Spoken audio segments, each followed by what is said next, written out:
नमस्कार। डिजिटल साधना में आपका स्वागत है। आज हमारे बीच एक ऐसी शख्सियत उपस्थित है जिन्हें पूरी दुनिया वाटर वुमन के नाम से जानती है। उनका नाम है शिप्रा पाठक। शिप्रा जी पर्यावरण सुरक्षा, अध्यात्म और समाज सेवा में कार्यरत है और जल सुरक्षा में उनका बहुत बड़ा योगदान है। वह पंचतत्व की संस्थापक है और हिंदुस्तान टाइम्स से उन्हें सम्मानित किया गया है। शिप्रा जी ने मां नर्मदा की 3,600 किलोमीटर की और अयोध्या से रामेश्वरम की 4,100 किलोमीटर की कठिन पद यात्रा करके पर्यावरण और अध्यात्म का अनूठा संगम रचा है। हमारे प्रधानमंत्री श्री नरेंद्र मोदी जी ने मन की बात में भी इनके कार्य की प्रशंसा की है। ऐसी बहुमुखी प्रतिभा की धनी शिप्रा जी का हम साधना साप्ताहिक की ओर से बहुत बड़ा स्वागत करते हैं। तो चलिए जानते हैं प्रखर पर्यावरणविद शिप्रा जी की पर्यावरण सुरक्षा की अनोखी यात्रा के बारे में। शिप्रा जी, आपका स्वागत है साधना परिवार में। नर्मदे हर। आपने पर्यावरण सुरक्षा में काफी समय से बहुत अच्छा काम किया है। तो हम सबसे पहले ये जानना चाहेंगे कि ऐसी कौन सी परिस्थितियां पैदा हुई कि आज हर कोई पर्यावरण के विषय में चिंतित है और ऐसे सब कार्य करने पड़ रहे हैं। इसके उथले तौर पर अगर हम देखेंगे तो बहुत सारे कारण हैं जो वैज्ञानिक हैं, आधुनिक हैं, तकनीक से जुड़े हुए हैं। लेकिन अगर आप इसके कहेंगे कि एक पंक्ति में समस्या का समाधान एक शब्द में बोलें तो मैं कहूंगी कि सिर्फ धर्म और संस्कृति के ऊपर प्रहार होने से पर्यावरण की जो समस्या है वो उत्पन्न हुई है। अच्छा। क्योंकि हिंदू धर्म और भारतीय संस्कृति पूरी तरह से पर्यावरण पर आधारित एक वैज्ञानिक जीवन शैली है जिस पर हमारे पूर्वज ऋषि मुनि सब जीते चले आए हैं।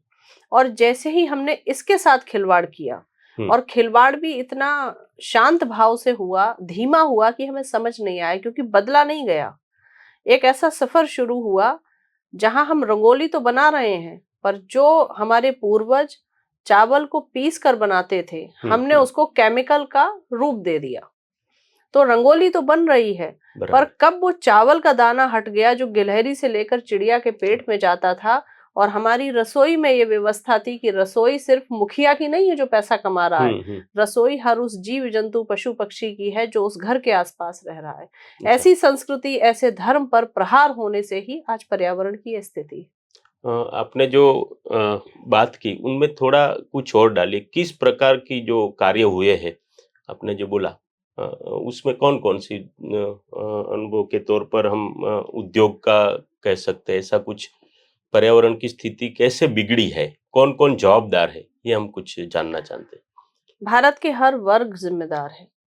अगर आप आर्किटेक्ट सिस्टम उठाएं तो आजकल के आप देखिएगा जो स्ट्रक्चर बन रहे हैं, बड़े बड़े हॉल, बड़े बड़े ऑफिस, बड़े बड़े घर, क्या सच में उतनी लाइट और उतने पंखे और उतने एसी की आवश्यकता है? क्या आज से 50 वर्ष पहले आप कल्पना करते थे? और बल्कि कुछ और वर्षों को अगर उठाएं तो बहुत बदलाव है। तो हम उस सिस्टम पर बदले हैं।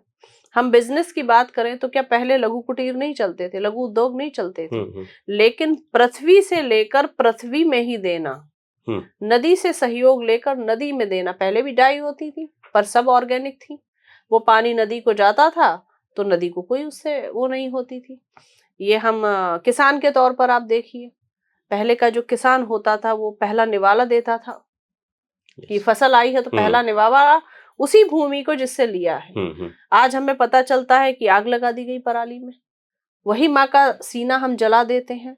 फिर आप आइए आयुर्वेद पे प्रहार पर। ऐसा नहीं था, हमारी माता बहनें, हमारी माता दादी और नानी श्रृंगार नहीं करती थी। उनका जैसा श्रृंगार कोई कर नहीं सकता कि अगर थोड़ा सा श्रृंगार करके निकलती थी तो लगता था हाँ कोई देवी ऐसे पोस्टर से निकल के चली आ रही, जबकि उनको कम ही समय मिलता था। लेकिन आज की बच्चियां हैं वो श्रृंगार कर रही है, पूरा केमिकल है, पूरा कॉस्मेटिक है। ब्रांड ने हमारे दिमाग पर पूरा शासन कर लिया है। फिर आप थोड़ा सा इस सिस्टम पर आइए, मसालों के सिस्टम पर आइए, रसोई पर चलते हैं।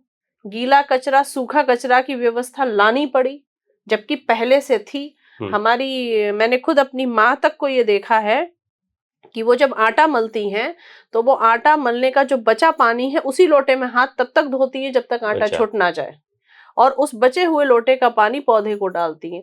आजकल आटा मल के हम फटाक से टैप खोलते हैं और तब तक उसको रगड़ते रहते हैं। तो कौन से स्तर पर पर्यावरण पे प्रहार नहीं हुआ? अगर घाटों के पास कोई फैक्ट्री लगी है और हम बहुत मुखर रूप से, मुझसे ये प्रश्न होता है कि सरकार नाला नहीं देख रही, ये नहीं देख रही, तो मैं आपसे एक प्रश्न करती हूँ कि क्या आप नदी नाले का या अपने घर के कचरे का पानी माँ तुलसी में डाल सकते हैं?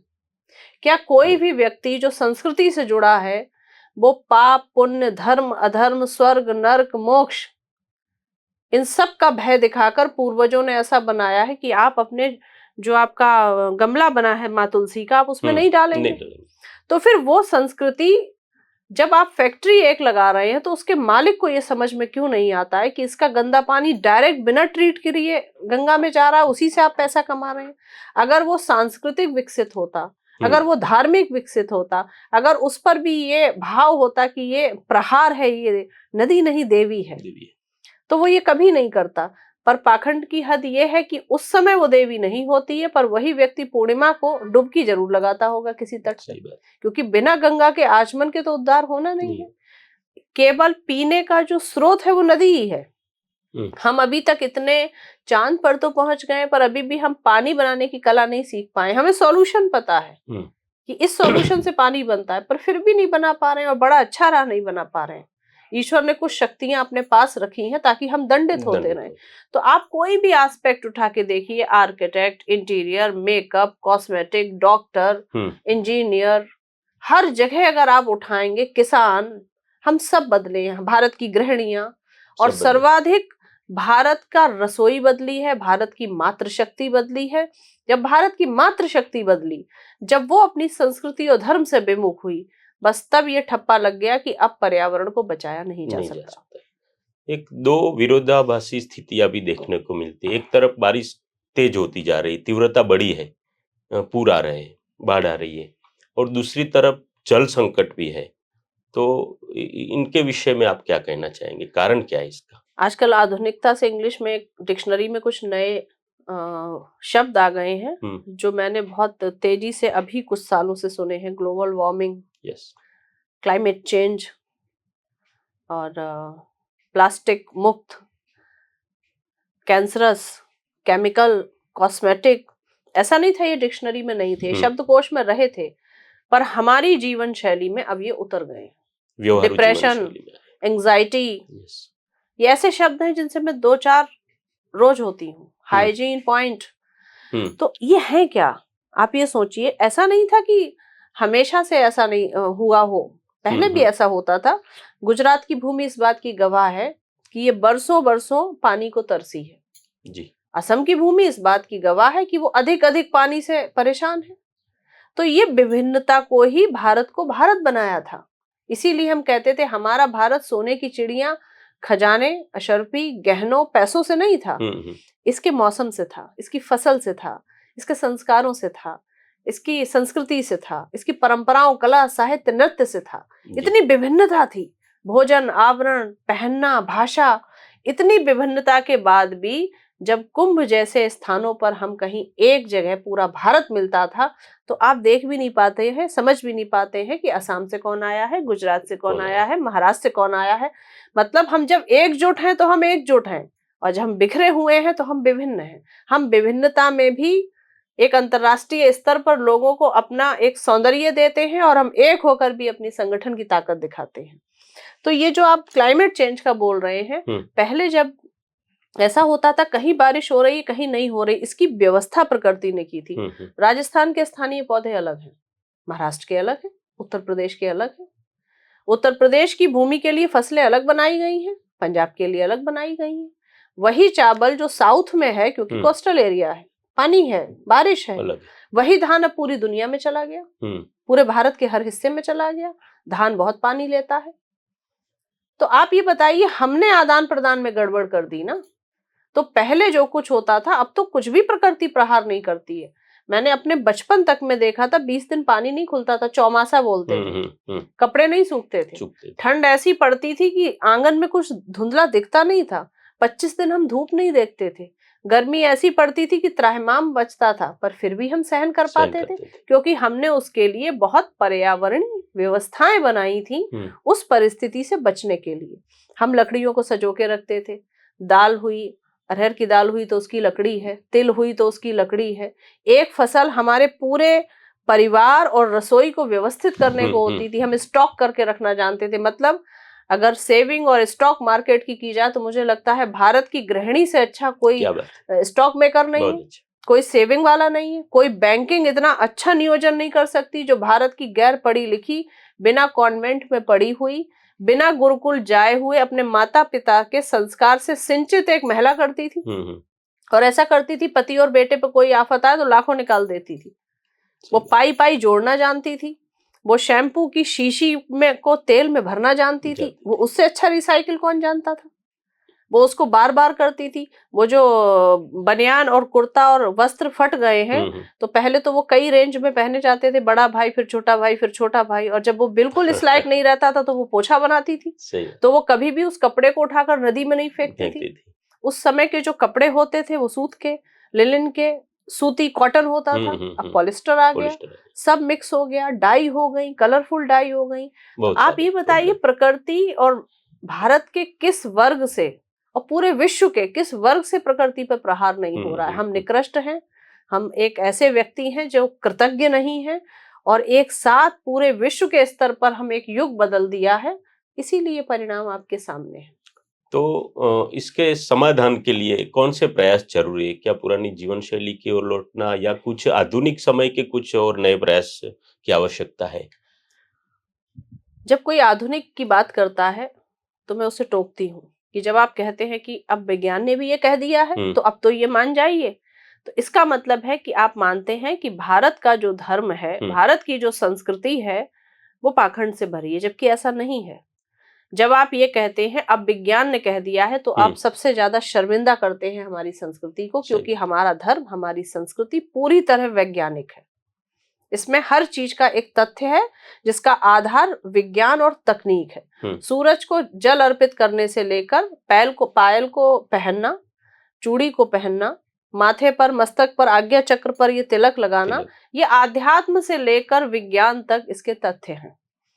तो आधुनिकता की तरफ नहीं चलना है। आधुनिक तो हम हैं ही, हम आधुनिक हैं तभी तो हमारे ऋषि मुनियों सर्जन थे। मैं ये जानना चाहता हूँ, आधुनिक समय में कौन से प्रयास करने इस युग में हमें सिर्फ पाश्चात्य संस्कृति की तरफ नहीं जाना है। There is a big difference between being modernisation और आधुनिक होने में। आप मॉडर्न हैं और आप पाश्चात्य संस्कृति से प्रेरित हैं, वेस्टर्न सिविलाइजेशन आप चाहते हैं, दोनों में बहुत अंतर है। पाश्चात्य संस्कृति को हमने आधुनिकरण कह दिया है, ये आधुनिक होना है।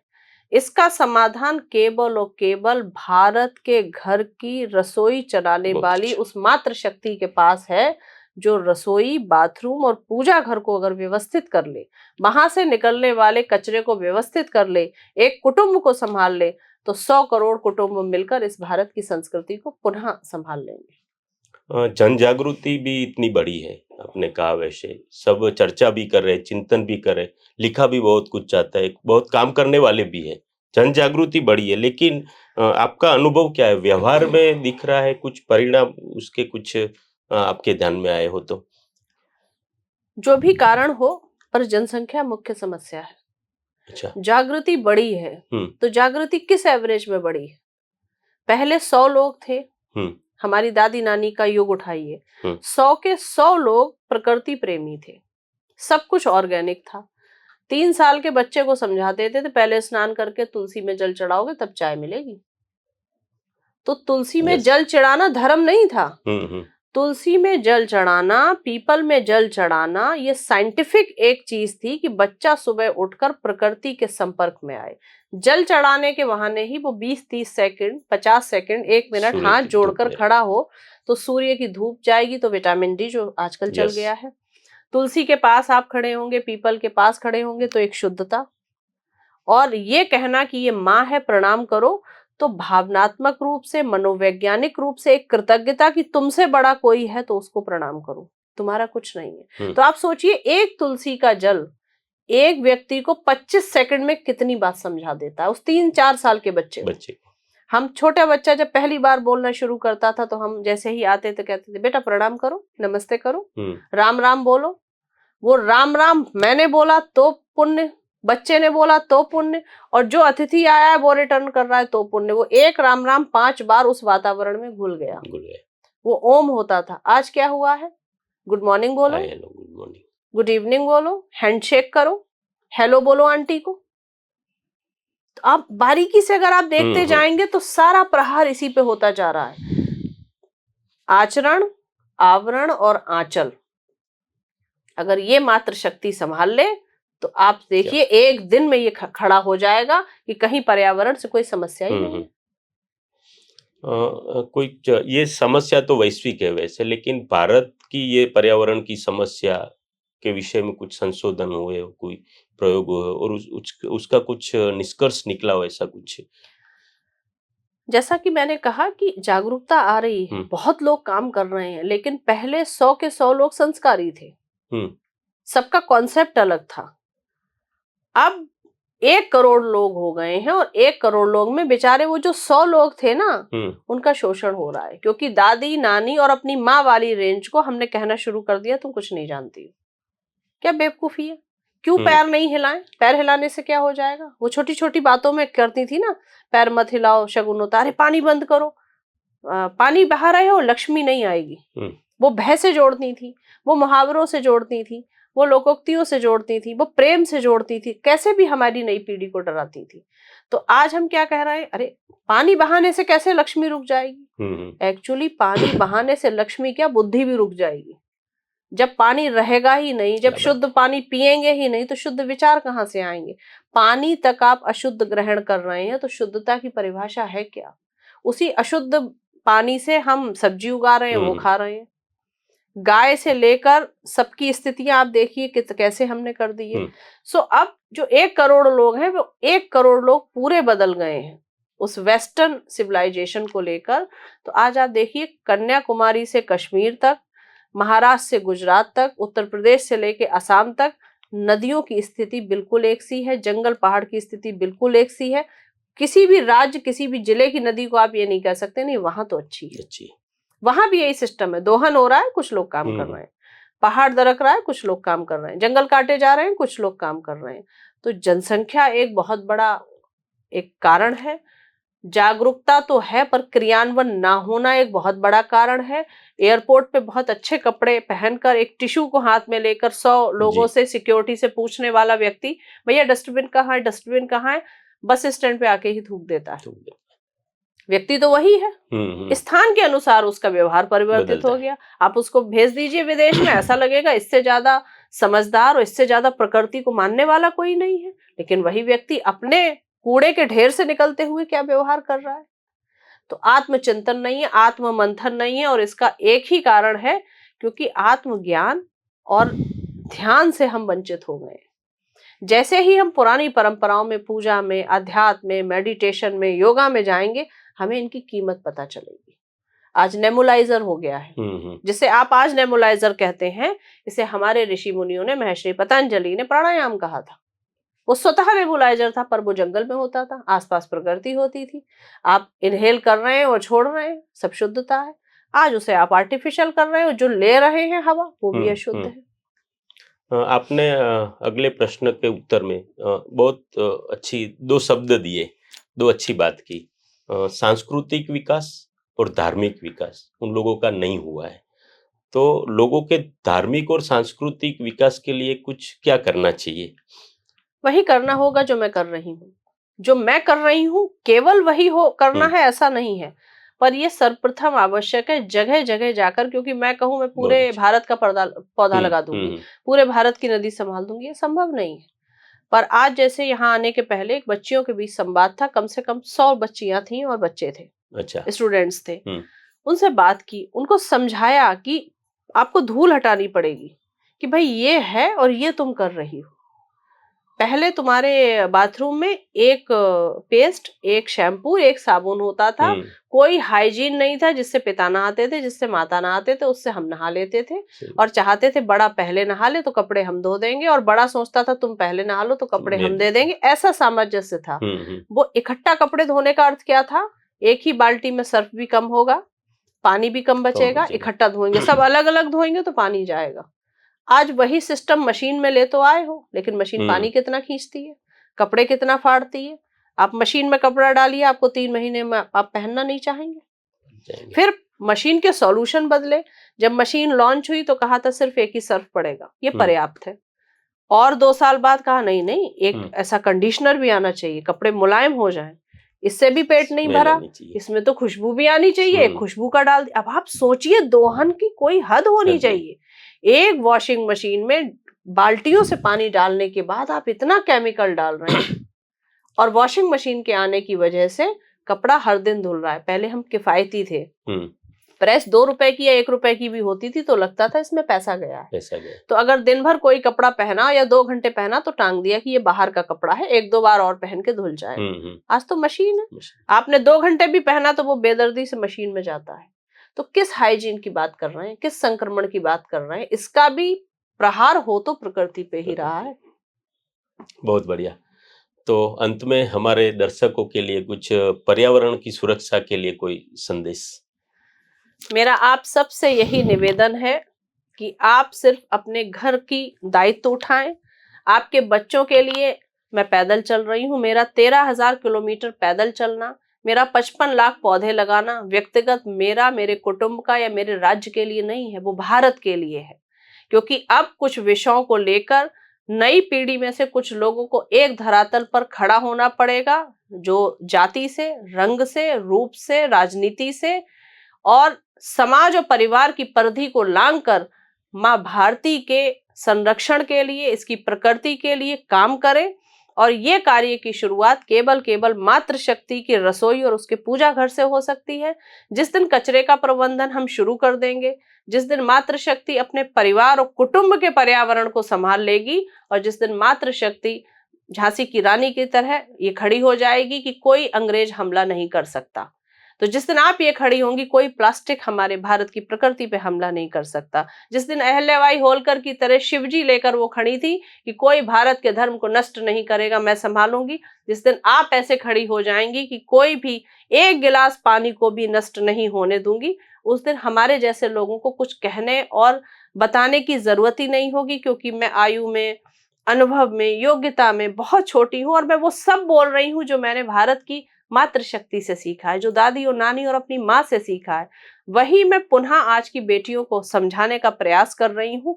कुछ ऐसा मत करो जो प्लास्टिक के रूप में कैंसर, संक्रमण के रूप में दोहित नदियों का पानी और श्रृंगार और पाश्चात्य संस्कृति के प्रभाव में तुम्हारी संस्कृति पर प्रहार होता रहे और तुम अपनी त्वचा से लेकर अपने घर तक को बचा ना पाओ।